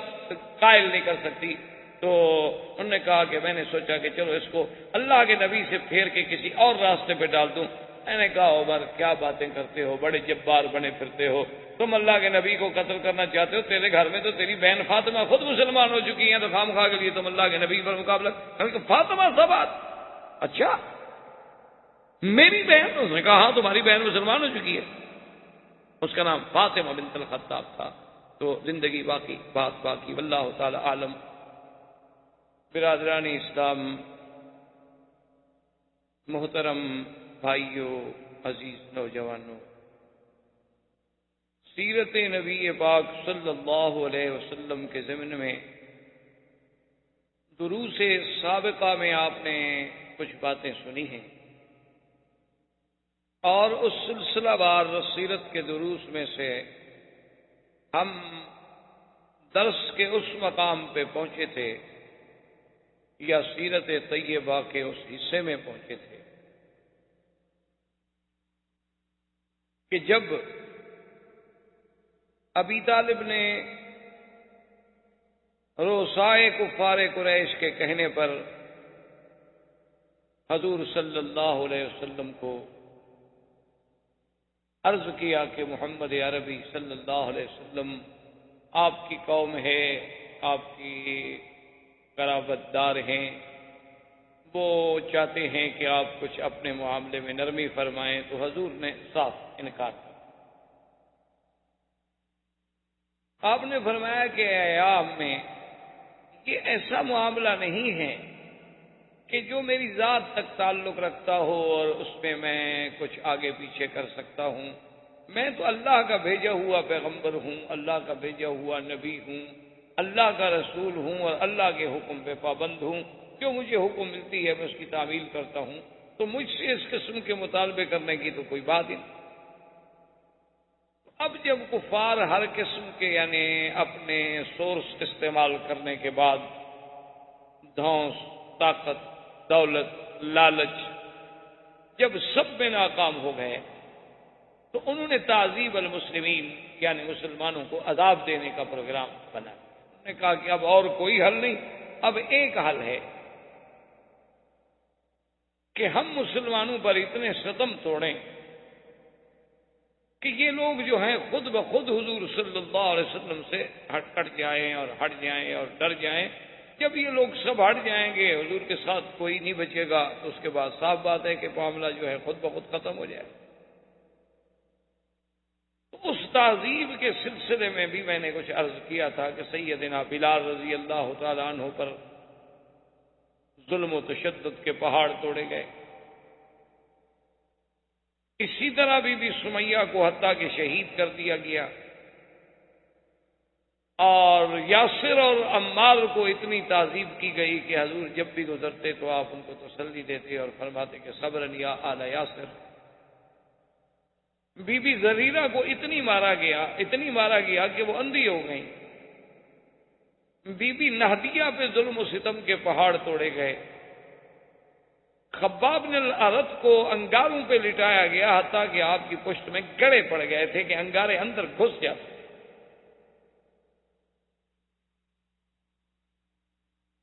ان حالات میں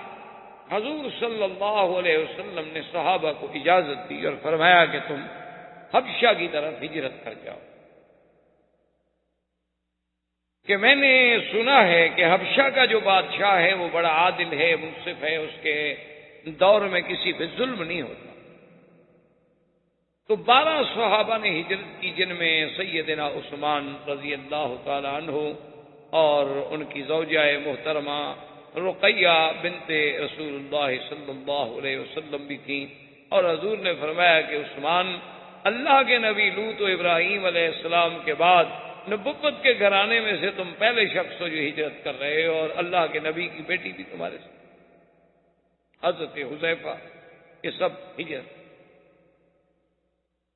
ام عبداللہ جو تھیں، بات یہاں تک پہنچی تھی کہ ام عبداللہ جو تھیں وہ بھی ہجرت کے لیے نکلیں، تو راستے میں حضرت عمر سے ٹکرانا ہو گیا۔ حضرت عمر رضی اللہ تعالیٰ نے دیکھ دیا کہ ام عبداللہ جو ہیں وہ سامان باندھے ہوئے اور تیار ہوئے کھڑی ہیں، تو حضرت عمر کو جب دیکھا تو گھبرا گئی۔ صاف بات ہے کہ حضرت عمر کا کفر کا زمانہ تھا اور بہت بڑے جبار تھے، اور یہ بھی ان لوگوں میں تھے جو مسلمانوں کو عذاب دیا کرتے تھے۔ تو ام عبداللہ بیچاری بہت گھبرائیں۔ حضرت عمر جب قریب آئے تو انہوں نے کہا کہ ام عبداللہ الا این تم الا ماذا تريدين، کیا چاہتی ہو، کہاں الا این، کدھر جا رہی ہو؟ تو اس نے کہا، اس کو بھی اب پھر بیوی ام عبداللہ جو تھی وہ بھی پھر غصے میں آ گئی۔ انہوں نے کہا، عمر اگر آپ لوگ ہمیں مکے میں نہیں جینے دیتے تو ہمیں مکہ چھوڑ کے جانے تو دو کم سے، آخر یہ کون سی انسانیت ہے کہ آپ لوگوں کو ہمارا دین قبول نہیں، آپ لوگوں کو ہمارا طریقہ پسند نہیں، ٹھیک ہے ہم مکہ چھوڑ کے جا رہے ہیں تو پھر ہمیں کیوں روکتے ہو؟ تو یہ کون سا طریقہ ہے انسانیت کا کہ اب ہمیں اس پہ بھی مجبور کرتے ہو کہ ہم مار کھانے کے لیے ضرور مکے میں رہیں؟ بھئی اگر ہم مکہ چھوڑ رہے تو آپ کو کیا تکلیف؟ اچھا اگر ہم برے ہیں تو آپ کے ملک سے چلے گئے، اگر آپ ہماری دعوت سے پریشان ہیں تو ہماری دعوت خود بخود ختم ہو گئی، ہم نے آپ کا ملک، آپ کا شہر، آپ کا علاقہ چھوڑ دیا۔ تو حضرت عمر کو بھی کچھ بات سمجھ آ گئی، تو انہوں نے کہا کہ ہاں اچھا ٹھیک ہے، تم نے جانا ہے تو جاؤ، میں تمہارا راستہ نہیں رہوں۔ اب اس کے بعد حضرت عمر رضی اللہ تعالی عنہ، یہ ان کے زمانے کفر کی بات ہے جو میں عرض کر رہا ہوں، ایک دن اپنے گھر میں آ کے بیٹھے اور بڑے متفکر ہو کے بیٹھے، اور انہوں نے کہا کہ بھائی اب یہ روز روز کا جھگڑا جو ہے وہ قابل برداشت نہیں رہا کہ کبھی ہم عذاب دیں، کبھی لوگوں کو ماریں، کبھی لوگوں کو ستائیں، کبھی ہم انہیں انگاروں پہ لٹائیں، کبھی ہم انہیں گرم تپتی ہوئی ریت پہ سلائیں، آخر یہ کیا بات ہوئی؟ تو ہمارا جھگڑا تو پھر محمد رسول اللہ صلی اللہ علیہ وسلم سے ہے، تو کیوں نہ آپ سے فیصلہ کر دیا جائے اور آپ کو ہی نعوذ باللہ قتل کر دیا جائے تاکہ بات ختم ہو جائے۔ تو عمر رضی اللہ تعالی عنہ زمانے کفر میں ہیں، اور بالکل فیصلہ کر کے کہ بس میں نے آج فیصلہ کر لیا ہے کہ سرزمین مکہ پہ اب یا عمر چلے گا یا محمد رسول اللہ صلی اللہ علیہ وسلم۔ انہوں نے بڑی تیاری کی، تلوار، اس زمانے میں جو اسباب تھے جنگ کے،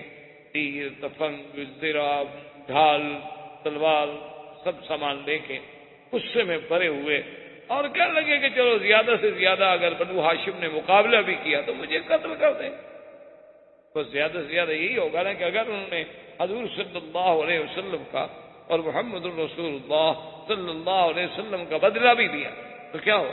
زیادہ سے زیادہ مجھے قتل کر دیں گے، چلو میں ایک بندہ مر جاؤں گا لیکن یہ روز کا جو مسئلہ ہے یہ تو ختم ہو جائے۔ وہ اسی جوش و غضب میں نکلے، اور راستے میں نعیم ابن عبداللہ جو اسلام لا چکے تھے لیکن ابھی انہوں نے کھل کے ظاہر نہیں کیا کیونکہ کوئی ڈر کے مارے اسلام کو ظاہر نہیں کیا۔ نعیم ابن عبداللہ کہتے ہیں کہ میں نے حضرت عمر کو ایسے انداز میں چلتا ہوا اور اس طرح غصے میں بھرا ہوا پہلے کبھی نہیں دیکھا تھا۔ مجھے شک ہوا کہ اس کی نیت کوئی اچھی نہیں لگتی، میں قریب آیا اور میں نے روکا عمر کو اور میں نے کہا کہ عمر تم کیا چاہتے ہو؟ اور خیر ہے یہ کون سا وقت ہے بھائی آدمی بالکل مسلح ہو کے گھر سے نکل رہا ہے، کوئی لڑائی تو ہو نہیں رہی۔ تو عمر ٹھہر گیا، انہوں نے کہا دیکھو نہیں ابن عبداللہ، جب سے اللہ کے نبی نے اعلان نبوت کیا ہے اس دن سے پورے مکے میں جھگڑے ہو گئے، باپ بیٹے سے الگ ہو رہا ہے، بیوی خاوند سے الگ ہو رہی ہے، بیٹی ماں سے الگ ہو رہی ہے، لڑائی ہے، تفرقہ ہے، اور یہ مجھ سے برداشت نہیں ہوتا۔ آج میں نے فیصلہ کیا ہے کہ انی اقتل محمدن صلی اللہ علیہ وسلم کہ میں محمد مصطفیٰ کو قتل۔ نعیم ابن عبداللہ کہتے ہیں کہ میں نے سمجھ لیا تھا کہ میرے روکنے سے عمر تو کوئی نہیں روک سکتا ہے،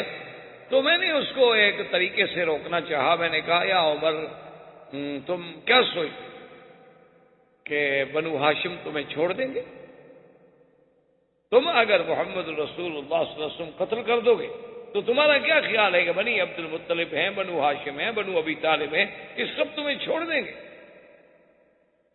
آخر وہ بھی تو قبیلہ ہے، چاہے حضور کے دین پہ نہ بھی ہے، لیکن ان کو برادری کا، رشتہ داری کا، قومیت کی اور یہ عصبیت جو ہے وہ تو ان میں بھی موجود ہے، تو کیا تمہیں وہ چھوڑ دیں گے اور تم پردے سے رہو گے مکے میں؟ عمر نے کہا کہ نہیں میں ابن عبداللہ میں نے یہ سب سوچا ہے،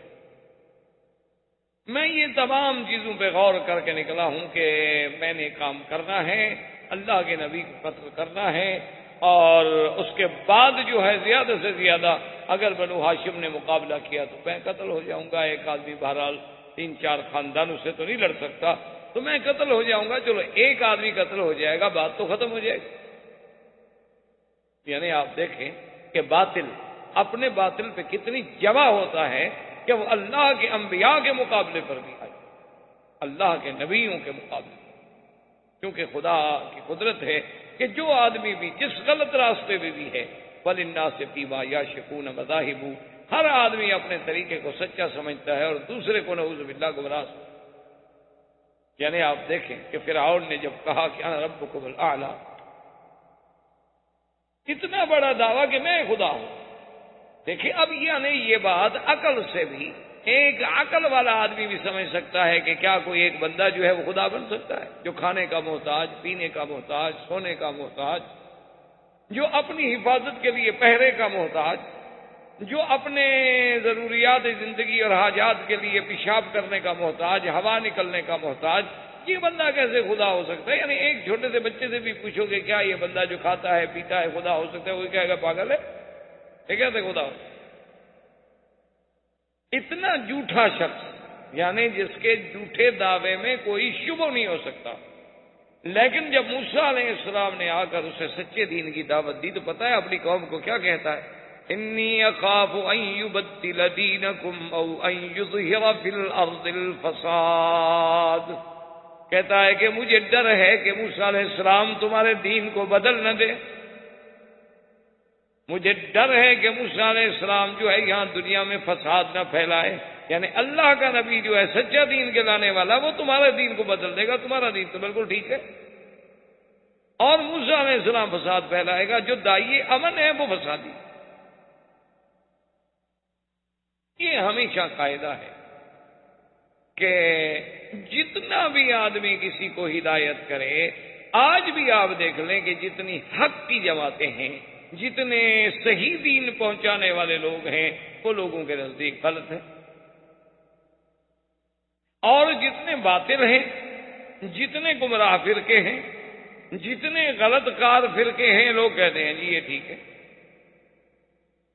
اسی لیے حضور صلی اللہ علیہ وسلم کی ایک حدیث ہے کہ بدأ الاسلام غریبا وسيعود غریبا کما بدأ فطوبى للغرباء۔ غریب سے مراد یہ نہیں ہوتا جس کے پاس پیسے نہ ہوں، یہ تو ہمارے ہاں اردو میں ترجمہ ہوتا ہے نا کہ یہ امیر ہے اور یہ غریب ہے، ہمارے ہاں غریب امیر کے مقابلے پہ استعمال ہوتا ہے، یہاں غریب عربی میں کہتے ہیں اجنبی، ایک اوپرا آدمی جسے کوئی نہ پہچانے۔ تو حضور نے فرمایا جب اسلام آیا تھا اس وقت بھی اجنبی لگتا تھا، ایک نئی چیز لگتا تھا کہ دیکھو جی یہ کیا ہے، خدا ایک ہے، اللہ کا نبی ایک ہے، کعبہ ایک ہے، ہم لات کو، عزا کو، منات کو، حبل کو، ان سب کو چھوڑ دیں یہ ہمارے جتنے گرو ہیں، پنڈت ہیں، ہمارے بڑے بڑے کاہن ہیں، راہب ہیں، ان سب کو ہم چھوڑ دیں اور صرف ایک نبی کی بات مانیں، یہ کیا عجیب بات ہے بھائی؟ اس وقت بھی اسلام یعنی اجنبی لگتا تھا، ایک نئی بات لوگوں کو لگتی تھی، بدل اسلام و غریباً، اور فرمایا ایک وقت آئے گا میری امت پہ کہ اسلام مسلمان اربوں کی تعداد میں ہوں گے، لیکن اسلام پھر بھی غریب بن جائے گا، پھر بھی اجنبی نظر آئے گا۔ اور آج دیکھ لیں آپ کہ عین اسی زمانے میں ہم گزر رہے ہیں کہ اگر آج آپ کے سامنے ایک آدمی نے ایمان سے کہیں پنڈلیوں تک چادر پہنی ہوئی ہو، باندھی ہوئی ہو، لمبا کرتا ہو، اس کے ہاتھ میں مسواک ہو، سر پہ اس نے پگڑی باندھی ہوئی ہو، اتنی لمبی داڑھی ہو، تو گھر سے بچے نکل کے بھی تاڑیاں پیٹیں گے کہ یہ کیا کارٹون ہے، کہیں گے پتہ نہیں یہ کس سیارے کی مخلوق ہے جو نیچے آ گئی۔ اور اگر اس کے مقابلے پہ اس نے باقاعدہ 3 پیس سوٹ پہنا ہوا ہو، ٹائی لگی ہوئی ہو، بو ہو، اور جناب پھر جوتے پر بھی اسی قسم کی بو لگی ہو، ہاتھ میں سٹک ہو اور بائیں ہاتھ سے کھاتا ہو، بات بھی کافروں کی زبان میں کرتا ہو، سب کہیں بہت پڑھا لکھا آدمی ہے، انگریزی تو اتنی اچھی ہے نا کہ ایسی انگریزی تو ہم نے سنی نہیں، بہت پڑھا لکھا، بڑی اچھی انگریزی بولتا۔ یعنی آج کسی کے علم کی پہچان انگریزی زبان سے کی، اس سے بڑی کوئی بدبختی ہے ہم مسلمانوں کے لیے کہ اس کی پہچان نہ تو عربی زبان سے کی جاتی، نہ قرآن و حدیث کے علم سے کی جاتی ہے، نہ اللہ رسول کی فرما برداری سے کی جاتی ہے، نہ اللہ رسول کی اطاعت سے کی جاتی ہے۔ بس نہیں جی یہ تو خیر ویسے جی ہمارے یہاں ایک مولوی صاحب ہیں، نماز پڑھاتے ہیں، اچھے نیک آدمی ہیں، بس لیکن وہی پرانے ملا مولوی نماز ہی پڑھاتے ہیں جی، کیا یہ قرآن ہی بات ہے؟ جی کبھی رمضان شریف میں تراویح بھی پڑھاتے ہیں، حافظ بھی ہیں، بس ہیں بس ایسے بیچارے ملا مولوی، یعنی وہ بالکل گھٹیا آدمی ہے، ان کے چپراسی اور چوکیدار سے بھی گرا ہوا۔ چوکیدار اور چپراسی تو ان کی کوٹھی میں ایک کمرہ لے کے سروینٹ کوارٹر میں رہ سکتا ہے، وہ مولوی نہیں رہ سکتا۔ وہ اپنا مسجد میں سوئے، چونکہ اس نے جھاڑو بھی تو دینا ہے نا مسجد، تو وہ اذان بھی کہنی ہے، پھر پانی بھی بیچارے نے بھرنا ہے غسل خانے میں تاکہ جب آپ وضو کرنے کے لیے آئیں تو آپ کو تو تکلیف نہ ہو، اور سردیوں کا موسم ہو تو آگ جلا کے پانی گرم بھی کرنا۔ یہ واقعات ہیں، حقائق ہیں، آپ ان کو جتنا چھپائیں یہ چھپ نہیں سکتے، یہ حقائق۔ کسی بھی آپ محلے میں چلے جائیں مسلمانوں کے محلے میں، وہاں آپ ایک کلرک کا اور ایک جامع مسجد کے عالم خطیب اور امام مسجد کا موازنہ کریں کہ معاشرے میں عزت کس کی زیادہ ہے، آپ کو خود نظر آئے گا کہ واقعی حضور نے سچ فرمایا تھا کہ پھر ایک وقت آ جائے گا کہ جب اسلام پھر اجنبی، عجیب تک۔ اب جناب اس کے بعد یہ ہوتا ہے کہ اب یعنی عمر نکلا ہوا ہے اللہ کے نبی کو کہ اللہ کا نبی ایک نئی چیز لے کے آیا ہے، نعوذ باللہ۔ نعیم ابن عبداللہ کہتے ہیں کہ جب میں نے دیکھا کہ عمر کے جذبات اس طرح بھی ٹھنڈے نہیں پڑ رہے تو اب یہ بڑا جبار آدمی ہے، اور حضور صلی اللہ علیہ وسلم کے پاس تو کوئی پہرا بھی نہیں، آپ کے پاس تو کوئی سیکورٹی فورس بھی نہیں، تو یہ جا کر ہو سکتا ہے کہ حضور صلی اللہ علیہ وسلم پہ حملہ آور ہو اور حضور کو نقصان پہنچے۔ تو حضرت نعیم ابن عبداللہ فرماتے ہیں کہ پھر مجھ سے صبر نہ ہوا، میں نے کہا کہ عمر جس مقصد کے لیے تم اللہ کے نبی سے لڑنا چاہتے ہو وہی دین، وہی اسلام، وہی طریقہ تو تمہارے گھر میں داخل ہو چکا ہے، تمہاری بہن مسلمان ہو چکی ہے، پہلے تم اپنے گھر کی تو اصلاح کرو، محمد عربی سے تو بعد میں جا کے لڑو۔ یعنی میں نے اپنی طرف سے اس کا رخ بدلنا چاہا کہ کم از کم ابھی جا کر حملہ آور نہ ہو حضور پر، ہم حضور کو اطلاع تو دے سکیں نا۔ تو عمر جوش میں آ گیا، کہتا ہے کیا کہہ رہے ہیں، میری بہن، عمر کی بہن، یہ کیسے ہو سکتا ہے کہ خطاب کی بیٹی جو ہے وہ مسلمان ہو جائے؟ انا صبا، وہ بھی صحابیہ بن گئی، انہوں نے کہا بھی تم جا کے تحقیق کر لو۔ تو اب عمر رضی اللہ تعالیٰ عنہ بجائے حضور صلی اللہ علیہ وسلم کے پاس دار ارقم کی طرف جانے کے اپنے گھر کی طرف لوٹے، اور خدا کی شان دیکھیں کہ جب وہ اپنے گھر کی طرف آئے تو اس وقت حضرت عمر کی بہن جن کا نام فاطمہ اور ان کے شوہر جو تھے ان کا نام سعید بن زید تھا، وہ بھی مسلمان، اور وہی صحابی جن کا میں نے پہلے عرض کیا تھا پچھلے درس میں بھی، حضرت خباب بن الارت رضی اللہ تعالیٰ عنہ، یہ آتے تھے قرآن پڑھانے کے لیے، اور کاغذوں پہ کچھ 2-4 صورتیں لکھی ہوتی تھیں، وہ آپ کو آہستہ آہستہ پڑھاتے تھے تاکہ حضرت عمر کے بہنوئی بھی اور بہن جو ہے وہ قرآن پڑھ لے، اور یہ اپنے گھر میں بیٹھے ہوئے قرآن کی مشق کر رہے ہیں، اور عمر غصے میں آ کے دروازے پہ جب قریب آیا، اس زمانے میں بڑے بڑے محلات تو تھے نہیں کہ بہت دور رکاوٹیں ہوں اور آدمی کھڑا ہو جائے، آدمی سیدھا دروازے تک آ جاتا، اندر سے دیکھا کہ آواز آ رہی، طٰہٰ مَا أَنزَلْنَا عَلَيْكَ الْقُرْآنَ لِتَشْقَىٰ، سمجھ نہیں آیا کہ کیا ہے، آواز آ رہی۔ عمر رضی اللہ تعالیٰ نے غصے میں دروازہ کھٹکھٹایا، دروازہ جب کھٹکھٹایا تو سعید ابن زید نے خباب ابن الارت سے کہا کہ جلدی سے تم فلاں جگہ چھپ جاؤ، کیونکہ آپ جانتے ہیں عمر بڑا جبار ہے، اس کا اس ٹائم میں ہمارے گھر میں آنے کا کوئی سوال ہی پیدا نہیں ہوتا، اس وقت میں تو کبھی نہیں آیا بہن کے گھر۔ خیر دروازہ کھولا تو دیکھا کہ وہ تو بکھرا ہوا شعر بنا ہوا ہے، اس نے کہا کہ فاطمہ کیا پڑھ رہی تھی؟ اور مجھے پتہ لگا ہے کہ تم اسلام لا چکی ہو، تم نے بھی دین نبی محمد مصطفیٰ صلی اللہ علیہ وسلم قبول کر لیا ہے۔ بی بی فاطمہ نے پہلے تو ٹالنے کی کوشش کی، اس نے کہا کہ عمر نہیں ایسی بات نہیں، ہم آپس میں بات کر رہے تھے بس تمہیں، اور نے کہا کہ نہیں میں نے سنا ہے تم لوگ کچھ پڑھ رہے، اور غصے میں آ کے بی بی کو مارا، اپنی بہن کو مارنا، اور اس کے بعد سعید ابن زید بہنوئی آگے چھڑانے کے لیے آئے تو انہیں مارا۔ اب عمر کے سامنے کون ٹھہرے، آخر وہ اتنا بڑا طاقتور آدمی، اتنا بڑا جبار آدمی، قہار آدمی اور بڑا جنگجو آدمی، ایک عورت کیسے مقابلہ کر سکتی ہے؟ اب بی بی فاطمہ اپنے شوہر کو بچاتی ہے، شوہر اپنے بیوی کو بچاتا ہے، عمر دونوں کو مار رہے ہیں۔ اس کے بعد بیوی کا خون کھول اٹھا، اس نے کہا کہ یا عمر کیا کر رہے ہو، تمہیں شرم نہیں آتی عورت پہ ہاتھ اٹھاتے ہو؟ کیا تم کر رہے ہو؟ یہی تمہارا مذہب ہے؟ ایک میں تمہاری بہن نہ صحیح ایک عورت تو ہوں، اپنی بہادری عورتوں میں دکھلاتے ہو، اور سن لو اگر تمہاری رگوں میں خطاب کا خون ہے تو فاطمہ کی رگوں میں بھی خطاب کا خون ہے، میں کٹ سکتی ہوں لیکن اب دین محمد مصطفیٰ نہیں چھوڑ، تم جو چاہ سکتے ہو کرو۔ اور جیسے کسی شاعر نے کہا کہ ادھر آؤ ظالم ہنر آزمائیں، تو تیر آزما ہم جگر آ، کہ تم جتنی ستم کر سکتے ہو توڑ لو ستم، لا اترک دین محمد ابدا، میں محمد مدنی کا دین نہیں چھوڑ سکتی، اور تمہارے پاس جتنی قوت ہے، طاقت ہے، زور ہے، آزما ڈالو اپنا زور، دیکھو کہ آج پھر خطاب کی بیٹی مقابلہ کرتی ہے کہ نہیں۔ اب عمر کا دماغ میں آیا کہ آخر کیا بات ہے، اتنی مار کھانے کے بعد میں اس کا بھائی ہوں، آخر کوئی وجہ ہے؟ تو عمر بیٹھ گئے، اس نے کہا اچھا فاطمہ ایک بات پوچھو۔ تو فاطمہ نے پوچھا کیا بات ہے؟ اس نے کہا اچھا تم جو کچھ پڑھی تھی مجھے بھی سناؤ، میں بھی سننا چاہتا ہوں، اور مجھے بھی دکھاؤ لکھا ہوا وہ کیا ہے، میں بھی تو پڑھوں نا، آخر میں پڑھا ہوا آدمی۔ حضرت عمر بھی ان لوگوں میں تھے جو پڑھے ہوئے، یعنی مکے کے وہ چند لوگ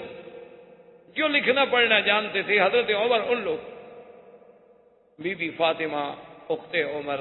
سیدنا عمر کی بہن نے کہا، اس نے کہا عمر ایسے نہیں ہو سکتا، ہم تمہیں لکھا ہوا مصحف نہیں دے سکتے، کیونکہ ہمارے نبی کا فرمان ہے کہ یہ اللہ کی کتاب ہے اور یہ اللہ کا کلام ہے، اسے کوئی پلید نہیں چھو سکتا۔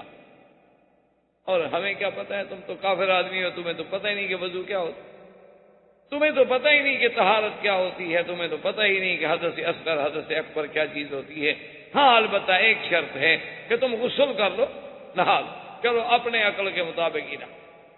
اس کے بعد پھر جو ہے ہم آپ کو قرآن دیں گے یا آپ کو قرآن سنائیں گے۔ اور خباب ابن الارت بھی باہر آ گئے، سعید ابن زید بھی بیٹھ گئے، وہ حضرت عمر نے بھی غسل کر لیا، اور خدا کی شان ہے یعنی ادھر اندازہ فرمائیں کہ ایک طرف یہ عالم ہے اور دوسری طرف صبر کا یہ عالم ہے کہ حدیثوں میں موجود ہے کہ اللہ کے نبی کعبۃ اللہ میں بیٹھے ہیں، خدا کے گھر میں بیٹھے ہیں اور کہتے ہیں اللہم اعز الاسلام، میرا اللہ میرے دین کو اسلام کو عزت دینی ہے تو دو آدمیوں سے ایک کو مسلمان کر دے، یا عمر کو مسلمان کر یا عمرو بن ہشام ابی جہل کو مسلمان کر دے، کیونکہ میرے ساتھ تو سب فقراء ہیں، ضعفاء ہیں، غریب ہیں، وہ ان کی مقابلت نہیں کر سکتے، کچھ بڑے لوگ آئیں گے تو کچھ دین کی بات۔ اور علماء نے، مفسرین نے، مورخین نے لکھا ہے کہ یہ بھی اللہ کی شان ہے کہ جب اللہ کے نبی آئے یا حضور کے بعد علماء آئے، داعی حق آئے، تو سب سے پہلے ساتھ دینے والے ہمیشہ غریب، بڑے آدمیوں نے کبھی ساتھ نہیں دیا، الا قلیل، بہت چند خوش نصیب، بہت تھوڑے لوگ، بہت کم لوگوں نے، بہت تھوڑے لوگوں نے ایسا ساتھ۔ ہر دور میں یہ ہوتا آیا ہے، آج بھی دیکھو، آج آپ مسجدوں کی حاضری جا کے کسی بھی مسجد میں آپ ہندوستان میں جائیں، پاکستان میں، بنگلہ دیش میں، کسی بھی ملک میں آپ چلے جائیں اور مسجد میں جا کے کھڑے ہو جائیں اور نظر دوڑائیں کہ کتنے امیر آئے ہیں مسجد میں اور کتنے غریب ہیں، آپ کو فیصلہ خود بخود سامنے آ جائے۔ یعنی آپ اگر محلے پہ نظر دوڑا لیں، اگر جس محلے میں آپ رہتے ہیں تو اس محلے کو تو بندہ جانتا ہے، کیونکہ بچپن میں وہی رہا، کھیلا کودا، بچپن انسان کا اس کی گلیوں میں گزرا، آدمی محلے کو اچھی طرح جانتا ہے۔ محلے میں آپ نظر دوڑا لیں کہ کتنے لوگ ہیں محلے میں جو مسجدیں میں جاتے ہیں اور کتنے لوگ ہیں جو نہیں جاتے، ان میں امیر کتنے؟ امیر آدمی جو ہے نا جی، غنی آدمی، ان کی مقدر میں ہدایت بہت کم۔ ہاں وہ آپ کو کلب میں نظر آئیں گے، وہ آپ کو سینما پہ، کسی اپنا پب میں، یا کہیں کوئی گانے بانے کی محفل شہفل ہو تو وہاں آپ کو بڑے بڑے لوگ سب سے پہلی سے، اور گناہ کی محفل میں پیسے سب سے زیادہ دے کے مہنگا ٹکٹ خریدیں گے تاکہ لوگوں پہ روب پڑے گی یہ سب سے آگے والی سیٹ پہ بیٹھا۔ تو اب جناب یہ عالم تھا کہ حضرت خباب ابن الارت بھی بیچارے ایک عام آدمی تھے، تو جب جناب انہوں نے کہا کہ غسل کر دیا، قرآن سامنے رکھا اور قرآن پڑھا کہ ما أنزلنا عليك القرآن لتشقى إلا تذكرة لمن يخشى تنزيلا ممن خلق الأرض والسماوات العلى الرحمن على العرش استوى له ما في السماوات وما في الأرض وما بينهما وما تحت الثرى وإن تجهر بالقول فإنه يعلم السر وأخفى الله لا إله إلا هو له الأسماء الحسنى۔ یہاں تک پہنچی حضرت عمر فبکا، عمر آنسو بہنے شروع ہو گئے۔ اللہ کا قرآن، یہ کیسے ہو سکتا ہے کہ آدمی دل اخلاص سے قلب کے ساتھ اللہ کے قرآن کو سنے اور پڑھے اور قرآن اثر نہ کرے؟ یہ تو ہو ہی نہیں، ناممکن۔ پرانے دور کی بات ہے، ایک دیہات میں ایک غریب آدمی نے جلسہ رکھا، اور اس زمانے میں دیہات میں کوئی بجلی تو ہوتی نہیں تھی، لوگ زیادہ تر جلسے 14ویں رات میں رکھ لیتے تھے کہ چلو روشنی ہوگی، کوئی تھوڑا بہت ڈم شپ جلا لیں گے تو جلسے ہو جاتے تھے۔ تو اسی رات اتفاق یہ ہے کہ ایک اس علاقے کا بہت بڑا ذمہ دار تھا، اس کے بیٹے کی شادی تھی، تو اس نے وہ گانے والیوں کا، مغنیات کا انتظام کیا ہوا تھا۔